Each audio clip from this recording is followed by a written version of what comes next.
नादिम बदीन शहर और भरपासे के इलाक़नि में गुज़िरियल रात का वफ़क़े वफ़क़े से बरसात जो सिलसिलो जारी है। मुख़्तलिफ़ इलाक़नि में बरसाती पानी जमा थी वियो है। अधिक तफ़सीलात सां टेलीफोन लाइन ते मौजूद है मेहरान टीवी जो रिपोर्टर दीदार मला। जी दीदार, छा तफ़सील आहिनि?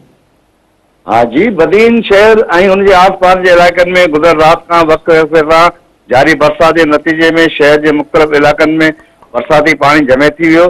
शदीद बरसात सबब डिप्टी कमिश्नर ऑफिस, पुरानी सोर अस्पताल, कदीमी कब्रस्तान शाहकादरी, सिरानी रोड, जिलानी मौला, पोस्ट ऑफिस रोड, कटन रोड जे केतरनि इलाक़नि में पानी की निकाल न थियण करे मक़ामी रवासी सख़्त परेशानी जो शिकार थी विया आहिनि। रवासियुनि जो चवणु आहे त संदनि घरनि अंदरि पानी दाख़िल थी वियो आहे, जंहिं सबबि उन्हनि जी रोज़मर्रा ज़िंदगी मफ़लूज थी वई आहे।